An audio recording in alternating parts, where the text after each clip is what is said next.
Tonight, President Biden imposing sanctions directly on Vladimir Putin as the Russian president unleashes a bloody assault on Ukraine.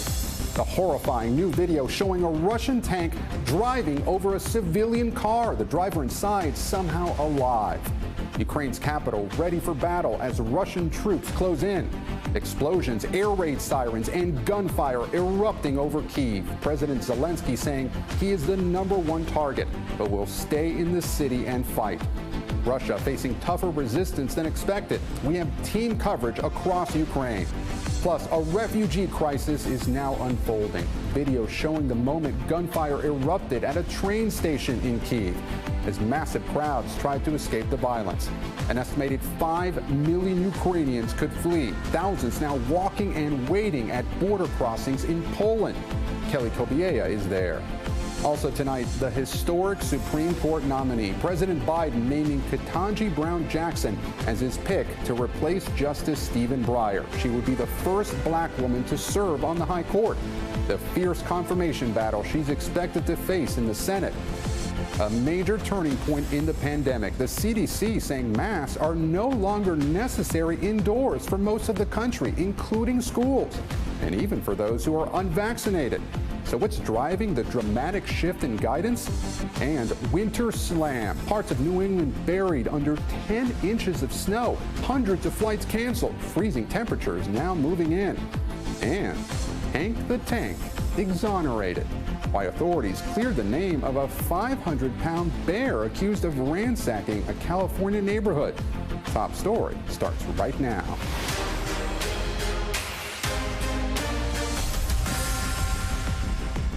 Good evening. The crisis in Ukraine intensifying. I'm Gabe Gutierrez in for Tom, who's traveling to the region. And we begin Top Story tonight with the battle for Kyiv. Airstrikes bombarding the capital city. Ukraine's military trying to push back Russian troops. They're closing in. President Zelensky vowing to stay and fight. The brutality of this conflict captured on this horrifying cell phone video showing a tank rolling over a car. The driver incredibly making it out alive. Residents now racing to flee Kyiv. Gunshots erupting on a train platform as people fought to get on a train. And families walking across Ukraine's border with Poland. Millions of Ukrainians expected to leave. President Biden today joining the European Union in directly sanctioning Vladimir Putin and Russia's foreign minister. And Putin is not getting the easy victory he may have been expecting. His troops struggling to capture major Ukrainian cities. Ukraine's military blowing up a bridge to prevent access to Kyiv. Richard Engel on the front lines again for us tonight. The barbarity of Russia's assault on Ukraine may be captured in this single video. Though not confirmed by NBC News, witnesses say that's a Russian tank veering into a civilian car in Kiev. The woman who filmed it sounds equally frightened and horrified. Then, even after backing over the car, miraculously, the driver appears to have survived. Passers-by prying him out. The Russian advance is now closing in on the Ukrainian capital. The sanctions leveled by President Biden and U.S. allies are not changing Vladimir Putin's mind. In pockets of Kiev, there are street battles and apartment buildings destroyed. But the Ukrainian military is putting up a tough fight. A Ukrainian official says this fireball was a Russian jet shot down. Tonight, a senior U.S. defense official says Ukrainian resistance is greater than Moscow anticipated. That Russian momentum has slowed. It's captured no population centers. Still, these are early days, and 2/3 of Russia's forces have yet to enter the country. The toll of the invasion so far is heartbreaking. This was a school in eastern Ukraine. The New York Times posting this video reportedly showing infants move from an ICU to a makeshift bomb shelter. Today, Ukraine's President Zelensky blasting the West for not doing more to help, pleading for tougher sanctions on Russia and saying he's Russia's #1 target. His family, now in hiding, is #2. And reportedly telling EU officials on a video call, "This might be the last time you see me alive." Later, he appeared on the street saying, "The citizens are here and we are here. We defend our independence." Ukrainians face a more powerful army, but so far are not flinching. Ukraine's government is calling on all men of fighting age, 18 to 60, to take up arms. People in trucks passing out guns to civilians. On Ukrainian television, they're broadcasting instructions on how to make Molotov cocktails. And this video appearing on Ukrainian news agencies purportedly showing Ukraine's tank man, a brave civilian trying to block a convoy of Russian vehicles on the highway. We went out in Mariupol where they're lining up to donate blood. Valentina, why are you doing this today? I come here to give blood for our soldiers, which protect my country, my people from Russian aggression. Russia attacks our peaceful, sleeping cities. As the battle is now underway to take Ukraine's major cities and capture the capital. Russia said today it is open to Ukraine's offer for peace talks, but they seem unlikely after Putin again today described the Ukrainian government as a group of neo-Nazis and demanded that the Ukrainian military surrender first. Gabe? Richard Engel reporting from eastern Ukraine. Richard, thanks. We want to turn now to Ukraine's capital to the west as Russian troops are closing in. NBC's Aaron McLaughlin is in Kyiv. The Russians have arrived in the capital. Gunfire heard in the shadow of St. Michael's Golden Dome. Residents told to shelter in place after alleged Russian soldiers were killed while wearing Ukrainian uniforms. Civilians taking up arms and on patrol as they're warned they no longer know who is on their streets. At the central station, mayhem. Thousands trying to cram into carriages, hoisting their children onto the train. Anything to get them to safety. As police fire warning shots to disperse the crowd. Those who can't leave hunker below ground. This is still a functioning metro station, yet for so many people here, it's the only place they can go when the sirens go off. Anastasia is sheltering here with her two best friends and her cat. Worried and scared, but we will win. We want to be free, that's why we are fighting. Overnight, an apartment building was heavily damaged. Hours later, resident Katya, fighting tears, sings the Ukrainian national anthem as she surveys what's left of her home. Her grandfather was given this apartment decades ago, a gift for his service after the Soviet-Afghan war. Now collateral damage of yet another Russian conflict. Long live Ukraine, she says. Tonight promises more terror for the residents of Kyiv. Many here feel as though they're reliving the horrors of the past. But I guess the one history lesson we learned is that no one learns the lessons of history. A country haunted by the past, now unsure if it even has a future. And Aaron McLaughlin joins us now live from Kyiv. Aaron, certainly a very tense day there. Now that the sun has gone down, what's it like in the city right now? Hey, Gabe. Well, in the last 15 minutes or so, we've heard a series of large blasts, some of the loudest that we've heard over the past 2 days, perhaps an ominous sign of what's to come. Ukraine's president tonight warning that the capital could be facing a full-scale storm. Gabe? Aaron McLaughlin live for us tonight in Kyiv. Aaron, you and your team, please be safe. As we've seen throughout history, the price of war is largely paid by the innocent. Hundreds of thousands of Ukrainian refugees are fleeing now to neighboring countries. And tonight, the UN is estimating up to 5 million people could try to escape. Our Kelly Kobiea is at the Polish-Ukrainian border. A car packed with a lifetime of memories. A mother pushing her baby while pulling her belongings. The heartbreak and hard reality of war. Tonight, the UN says 100,000 Ukrainians have fled their homes. This supermarket, a shelter. Several thousand walking and waiting for hours at border crossings here in Poland. It was very chaotic. It was many people walking because the cars were filling the road. I saw fathers carrying little babies in their arms, and then the men were turned away because they can't leave the country. Kathy Gould lived in Ukraine for 29 years. Her life now packed into 2 suitcases. Luba Kuprich told me she feared for her children, walking 6 miles with her young twins and 10-year-old son to get here. You feel safe now? Yes. Jill and Alex Groff from Raleigh, North Carolina were due to fly out with their little girl just days old on Thursday when they heard the airport had been bombed. Definitely the scariest day of my life. Absolutely. Just trying to make sure that she got to safety, that we got to safety. Fighting-aged men told they can't leave, but some are rushing to get back into Ukraine, like these brothers in their 50s. I go back, but this my country. I love Ukraine. Going back to fight, along with this former corporal in the Ukrainian army. Do you think Ukraine can win this fight? Oh, I think so. I'm dying for my country. And Kelly Kobiela joins us now from Poland near its border with Ukraine. So, Kelly, what are Polish officials saying about the number of refugees arriving at that border? Okay, the numbers are pretty astounding. The head of the Polish border guard saying tonight that 15,000 refugees have arrived in this country just over the past 24 hours. Hundreds more are on the other side of the border waiting to get through tonight. And the United Nations is estimating that there could be 5 million refugees if nothing changes, if the fighting continues. Gabe.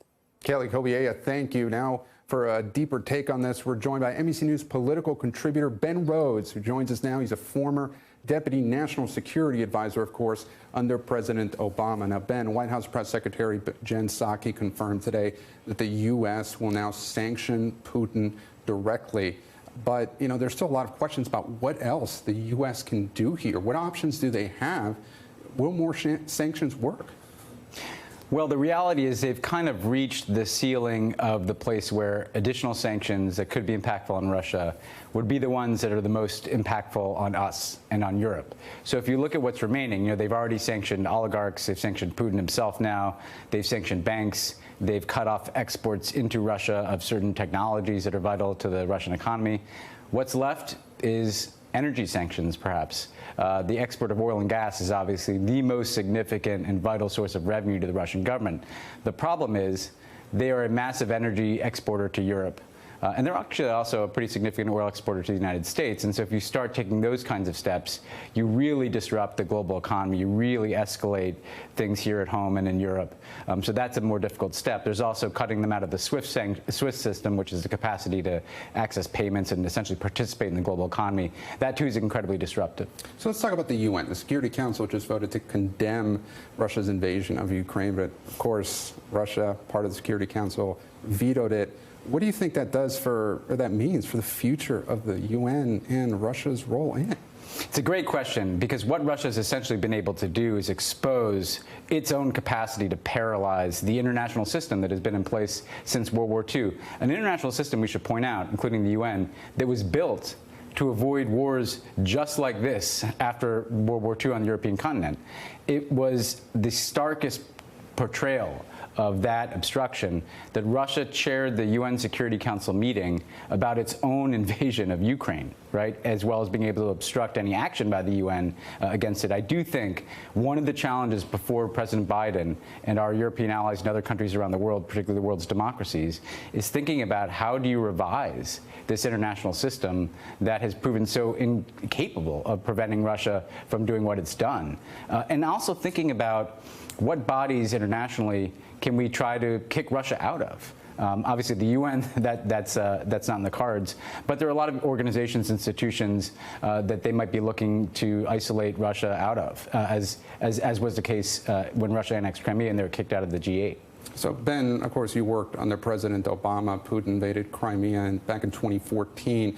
How do you think the way that administration handled Putin's invasion of Crimea back in 2014, what, if anything, has that meant for this current crisis? Has that contributed to the way Putin thinks about, how the rest of the world will handle this?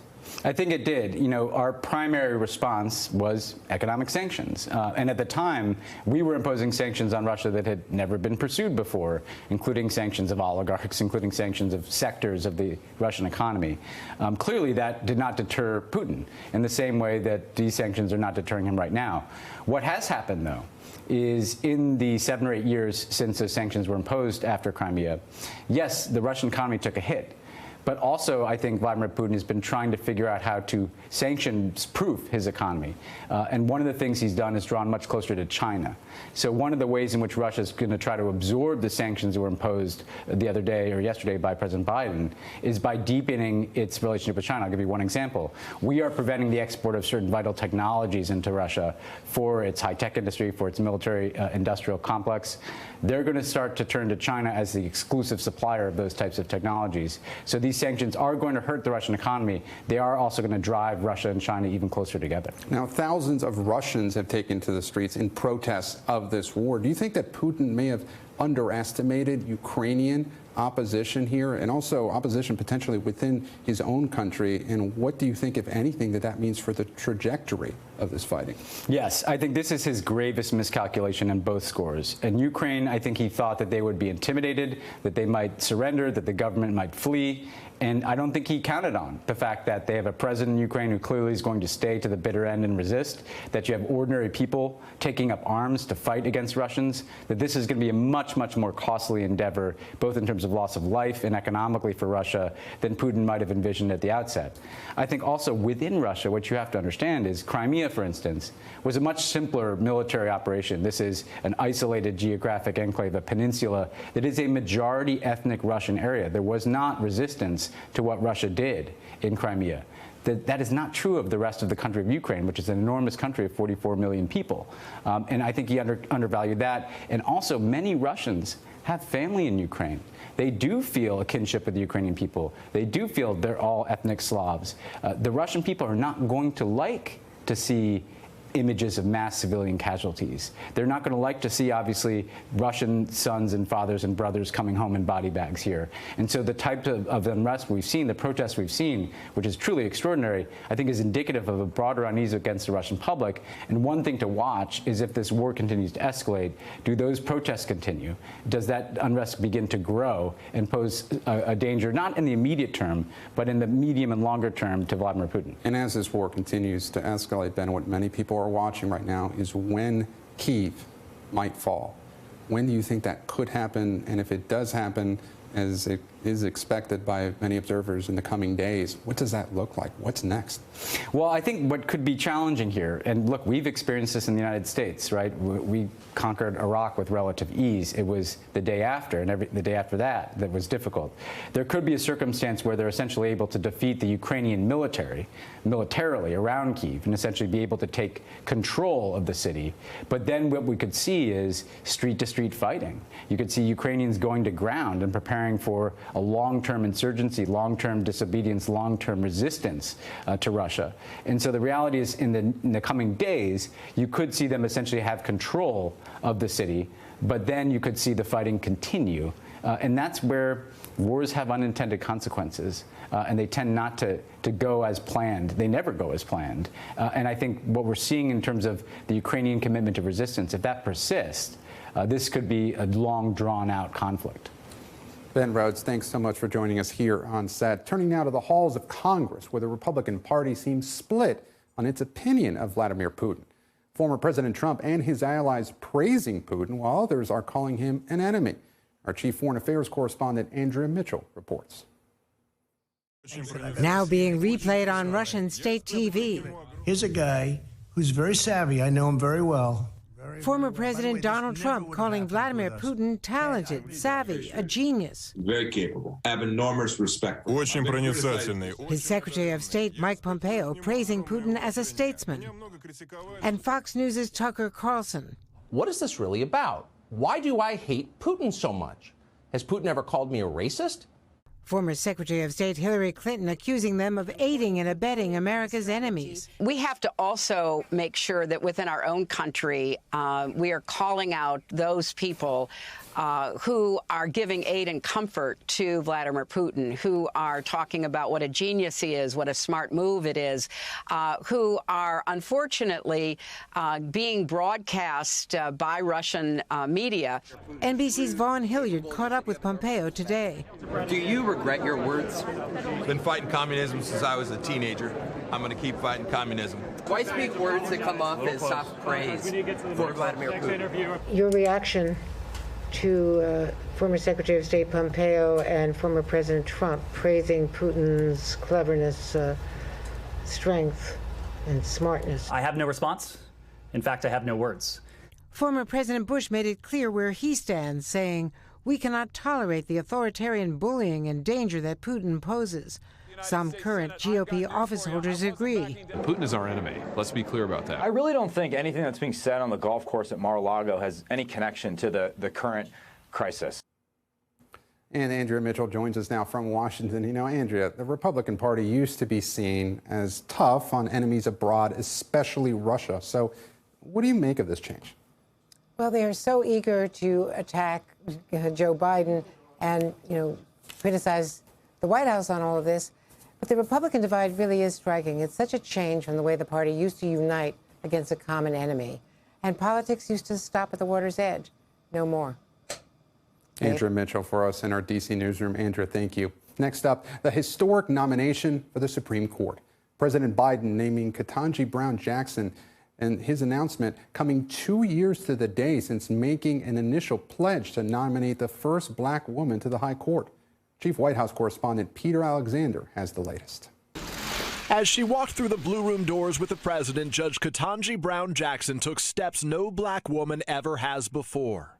I can only hope that my life and career, my love of this country and the Constitution, will inspire future generations of Americans. President Biden praised Jackson as one of the nation's brightest legal minds and cast her groundbreaking nomination this week as evidence of our enduring democracy. As we watch freedom and liberty under attack abroad, I'm here to fulfill my responsibilities under the Constitution.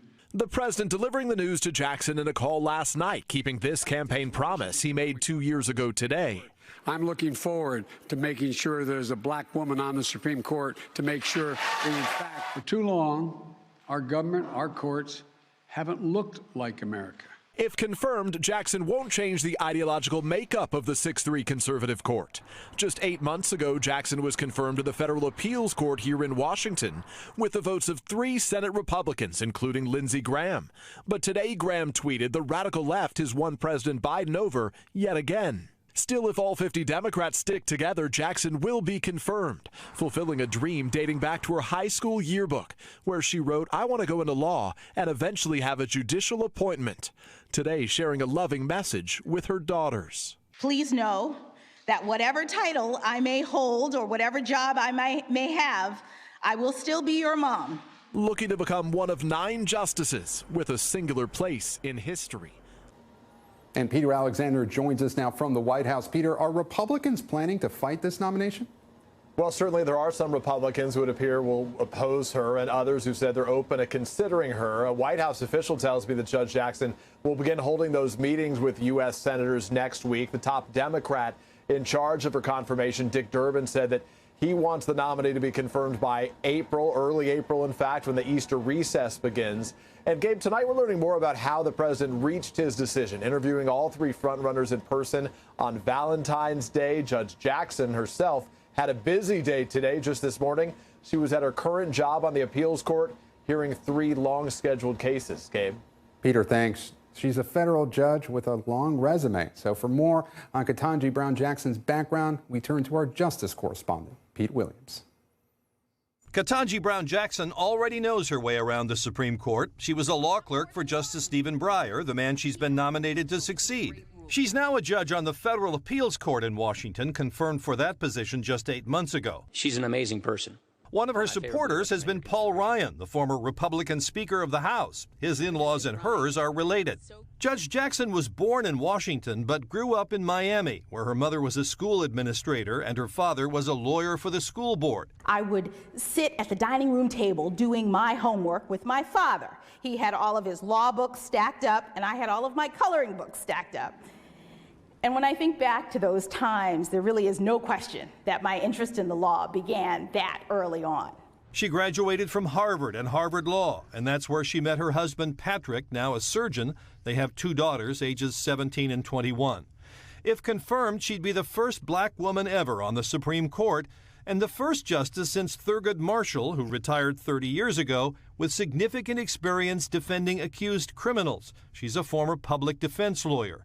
For the past 8 years, she's been a federal trial judge, and at her confirmation hearing for the appeals court, she was asked what role race would play in her decisions. I don't think that race plays a role in the kind of judge that I have been and that I would be. It's sort of like the Oliver Wendell Holmes quote that the life of the law is not logic, it's experience. And Pete Williams joins us now from our D.C. newsroom. So, Pete, what were some of her most important rulings as a circuit court judge? And have any of her decisions been controversial, or do they have the potential to raise red flags during her confirmation process? She's written very few opinions as a circuit court justice. She did join the 3-judge panel that said President Trump could not shield his documents from the archives to the January 6th committee. But that was a unanimous ruling, and the Supreme Court declined to overturn it. She may be mostly asked about opinions that she wrote when she was on the district court.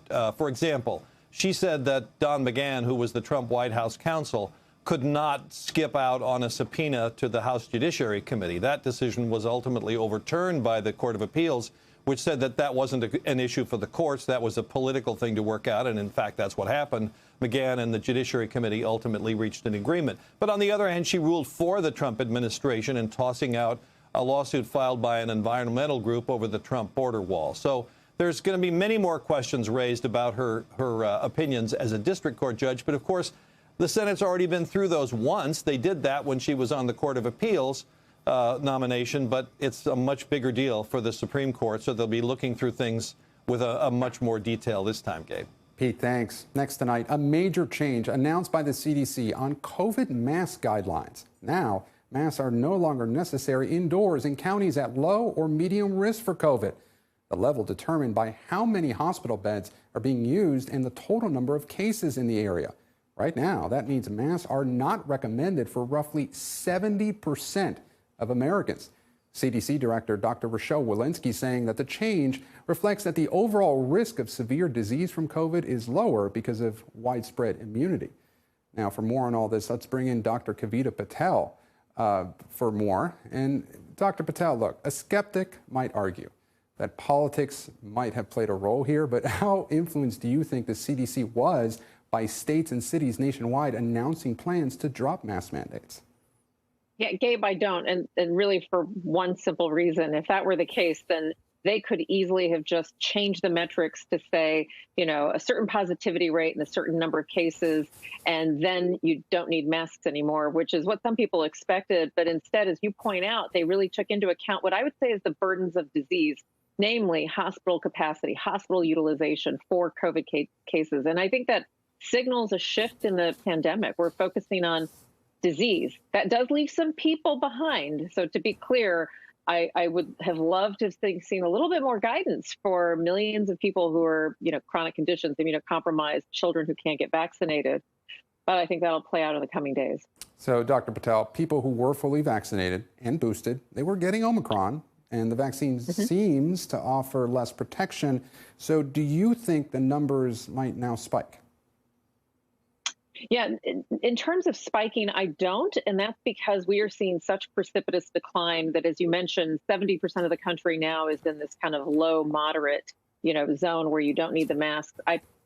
Really 1 to 2 weeks from now, Gabe, it should be even lower than that. So we might see spikes in certain regions, to your point, especially low vaccinated areas, because the good news If you're vaccinated and boosted, yes, you might get a breakthrough case, but your odds of getting hospitalized or having serious outcomes are close to zero, which is the point of the vaccine. So, Dr. Patel, I want to go back to something that you just said, because I think there are a lot of questions about it. So what do you think this new guidance might mean for people that are still at high risk, like the immunocompromised? Right.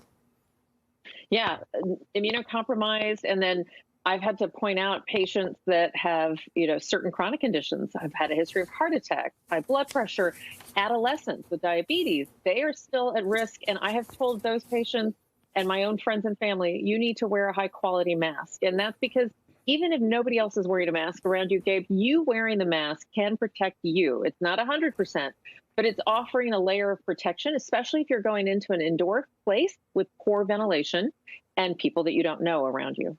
Dr. Kavita Patel, thanks so much for joining us here on Top Story.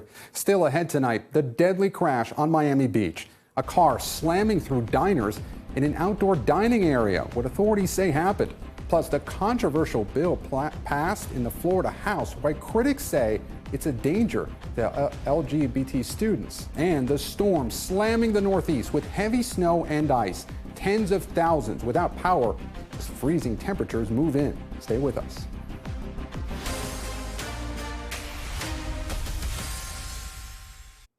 We're back now as those winter storms continue to barrel east, blanketing parts of New England with a foot of snow, canceling hundreds of flights. Highways and roads turning treacherous. Emily Akeda has the latest. Tonight in the Northeast, weather whiplash as a massive winter storm bulldozes through a region that just saw record high temperatures. Wednesday, 69 degrees in Boston. 48 hours later, the city buried in snow. Well, it's kind of terrible. It's Boston, it snows, that's what it does. Snowfall in Boston approaching double digits in inches. Similar totals reported in central New York and southern New Hampshire. It's important that we take this one seriously, especially given the very difficult travel conditions it will create tomorrow morning. Nearly 1,500 flights canceled today, with hundreds more delayed. The majority of planes in Boston impacted. Alex Bashansky resorting to trains to travel. What are the conditions like today? Wind's a little bit tough, but I feel like being raised in Boston, you don't really care about the snow too much. Even as the snowfall starts to taper off, officials warn the threat on the roadways will linger. That's because temperatures are dropping, which can easily turn snowy streets into icy ones. Treacherous conditions sending cars sliding on major roadways. This tractor-trailer crash ejecting the driver, with another truck rolling over on the Massachusetts Turnpike. The roads are slick. People are going to be careful. If you could stay home, because I know I would be. The winter wallop packing a punch and reminding residents the seasons aren't turning yet. Emily Ikeda, NBC News, Boston. When we come back, inside Russia, protests erupting across the country. Hundreds of people defying the Kremlin. Our Raf Sanchez is in Moscow. And Hank the Tank is off the hook. Why authorities say the 500-pound bear is partially exonerated.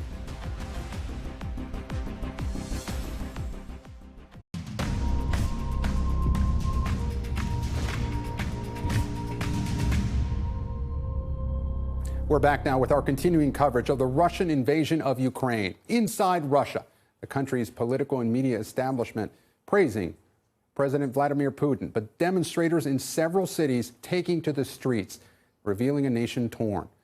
NBC News global correspondent Raf Sanchez joins us now from Moscow. And Raf, we mentioned that there were protests in Russia, thousands of people taken to the streets, over 1,500 people detained. So what do these demonstrations signal about how Putin's defiance is being met in Russia? Okay, people here know the risks involved in going out and protesting against Vladimir Putin, and for a second night in a row, they are doing it anyway. The protests tonight, as you said, seem to be centered mainly in St. Petersburg. There have been about 500 arrests so far. One woman held a placard that read, "Peace for Ukraine and freedom for us." And if you go out, you protest, you are risking not only getting a nightstick in your face, not only arrest, but prosecution and a criminal record that can follow you for a long time. It can make it very difficult to get a job. Gabe, I think beyond the intense feeling that's led people onto the streets, there's a much wider feeling here that people really are questioning what they thought they knew about Vladimir Putin. He's been the ruler of this country for 22 years now. He has been not universally loved, but seen as a source of stability. And yet he has launched his country into this war, this maximalist invasion of Ukraine from multiple directions with no clear exit strategy. And many, many people here in Russia tonight are very uncertain about the wisdom of that. Yeah, okay? Raf, I want to pick up on that. We've reported here tonight on how Russia's offensive has been unexpectedly slowed by fierce Ukrainian resistance. Is there any sense in Russia of what Putin's plan is now? So he seems to be moving along multiple avenues here. Obviously, he's hoping his troops will make more and more progress on the battlefield. They are encircling Kiev. We will see what happens there.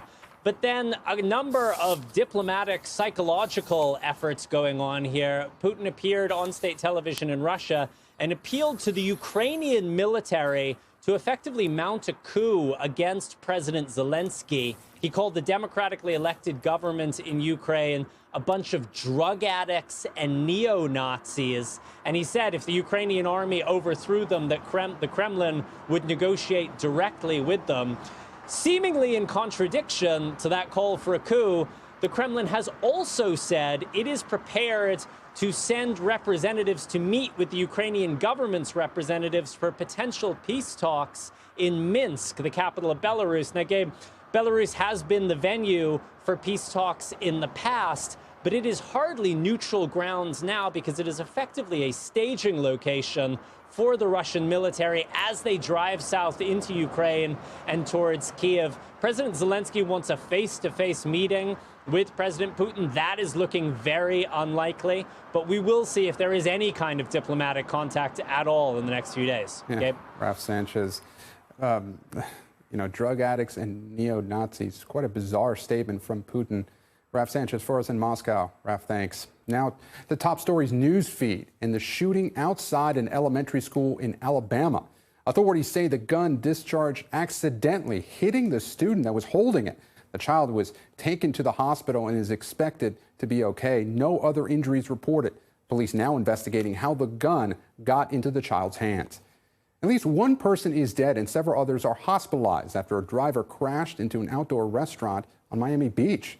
Police say a woman in a Bentley was trying to parallel park when she accidentally accelerated onto the sidewalk, smashing into several tables. The driver is cooperating with the investigation. So far, no word on any charges.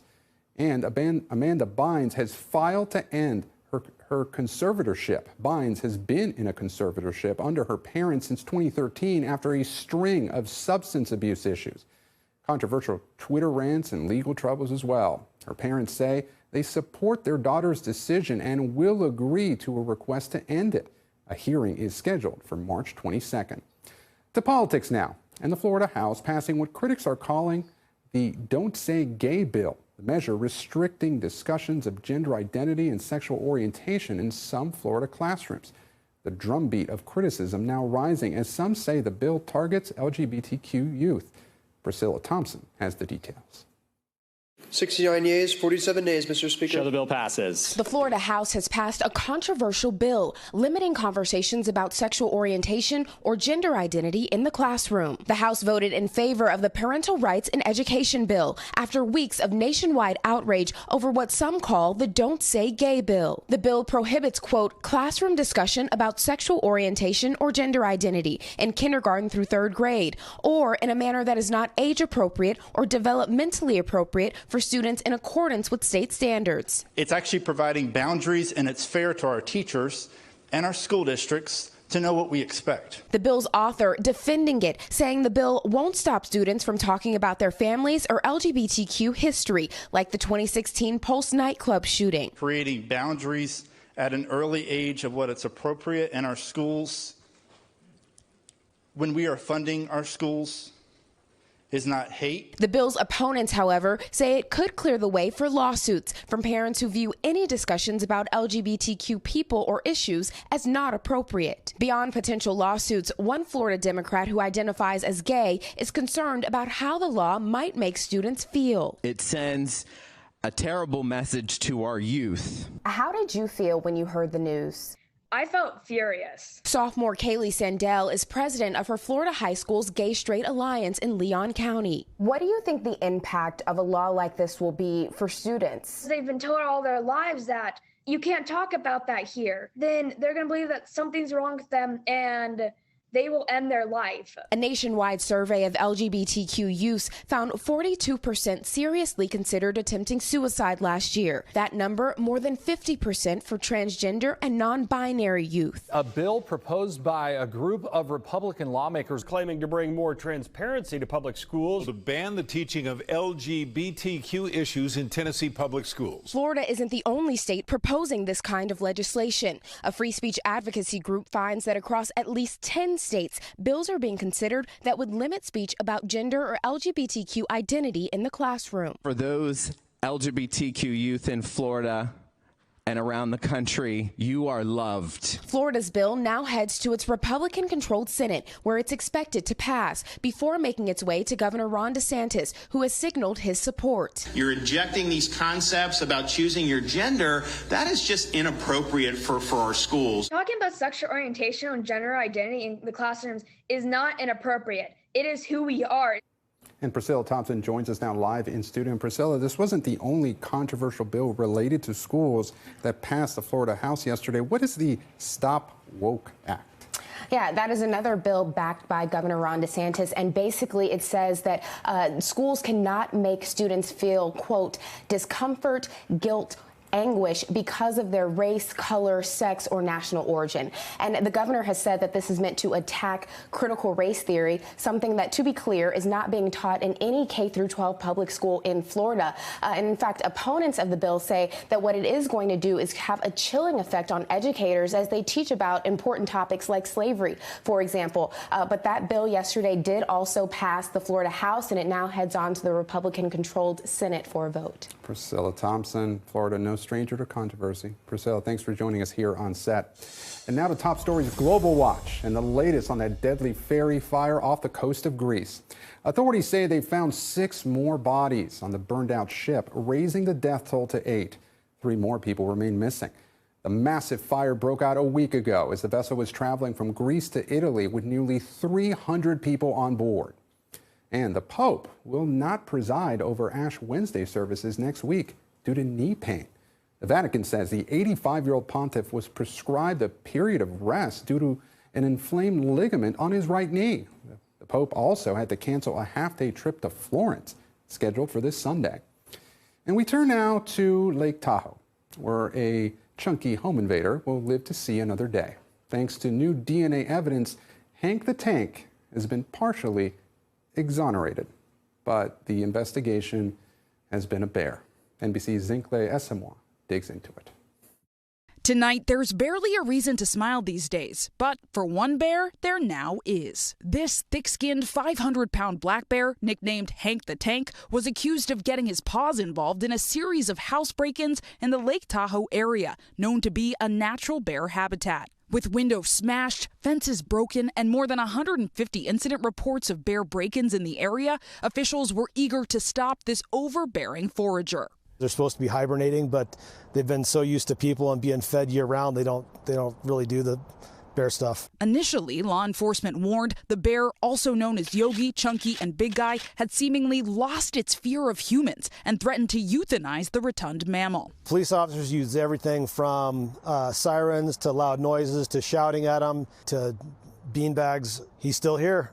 They've figured out how to operate car doors to get into after food that's in cars.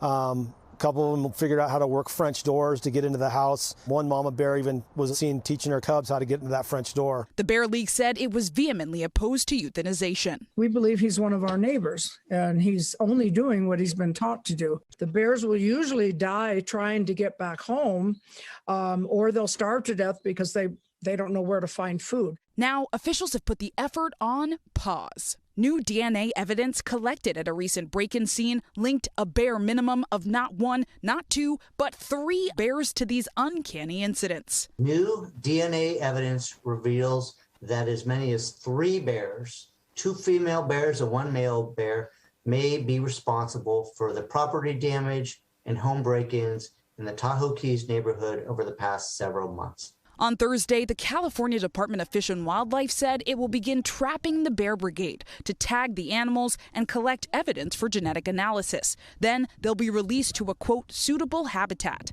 thus exonerating the boisterous bear. Officials hope these incidents will change how the public interacts with local wildlife. Gives a new lease on life, if you will, for the large male black bear. Officials say residents in bear-prone areas should avoid leaving food outside, keep garbage cans secure, and only put waste out on trash day. As for the Bear League, they say, long live Hank the Tank. Zincle Asamoah, NBC News. Thanks to Zincle for that report. I'm glad DNA evidence cleared that up. When we come back, a Dateline mystery, searching for Suzanne. Stay with us. If it's Friday night, you know it's Dateline. Tonight, the case of Suzanne Morphew, a Colorado mother who vanished without a trace during a bike ride in May of 2020. With minimal clues, investigators closed in on Suzanne's husband, Barry, as their primary suspect. Now, his sister is speaking exclusively to Dateline. Here's Keith Morrison. All through the spring and summer of 2020, friends and family like Barry's sister Marcy were consumed by the search for Suzanne Morphew. What was Barry telling you about this search? That they were going sun up to sundown, he and his friends. By the end of summer, there was still no news. Suzanne's brother Andy, back in Indiana, was frustrated. It's torturous. Not knowing is horrible. We need closure. You can't go to bed, you can't wake up, you can't even take a nap without thinking about this. And it's just horrifying. So Andy took matters into his own hands. 4 months after Suzanne's disappearance, Everybody get your phones out. I'm going to reach out. Andy went to Colorado. Watch your step. Don't twist your ankle. Dateline went along as he led his own search party of volunteers with help from the Sheriff's Department and the Colorado Bureau of Investigation. The searchers combed the Morphew's property and hundreds of acres of surrounding wilderness. They found some shreds of clothing and debris they thought could be important. But most of all, the search reignited interest in the case. This story kind of went lame for a while, and it's back on the front page now. Was it ever? And what a mystery. Dateline's Keith Morrison joins us now. And Keith, what else did you learn from your conversation with Barry's sister, Marcy? Well, for one thing, about this, the depth of this relationship that was, they were a remarkable couple. What other 20-year-old or 25-year-old that you know of would basically give his or her life over to the care of the other? Barry would carry that young woman around when she was suffering from cancer. He would feed her, he would cut her hair, he would look after her in every imaginable way. So they were extremely close. This is a lot of people jump to conclusions about a story like this, but this one is one that you just don't know. Yeah, certainly quite a remarkable couple there. And so, Keith, do investigators think they'll ever find Suzanne?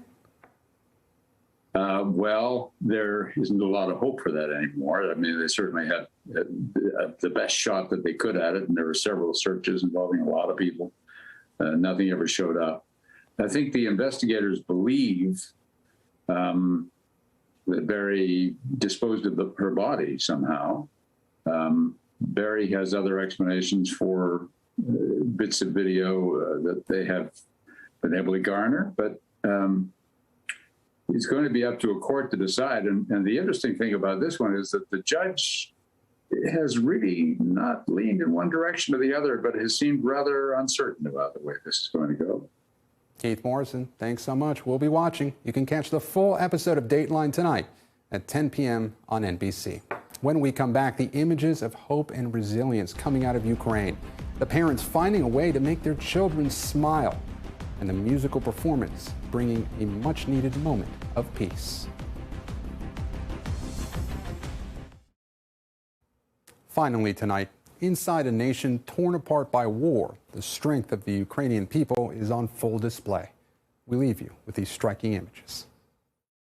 2 days into the invasion of Ukraine, the humanitarian toll is devastating.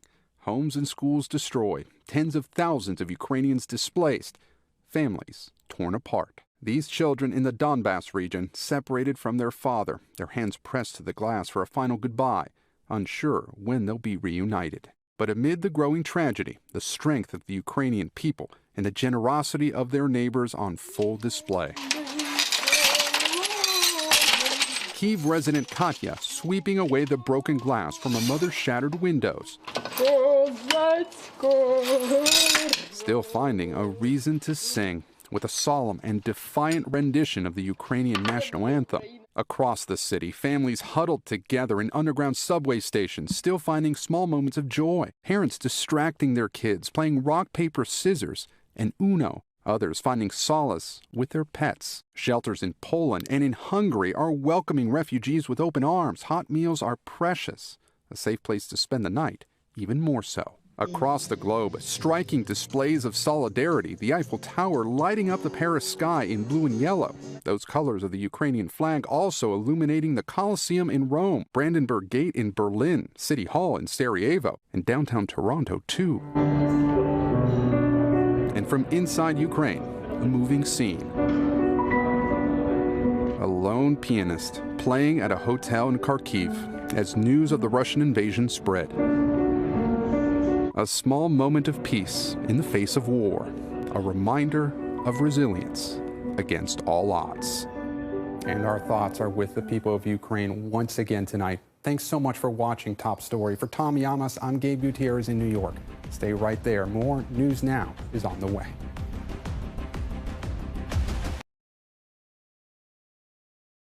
Thanks for watching our YouTube channel. Follow today's top stories and breaking news by downloading the NBC News app.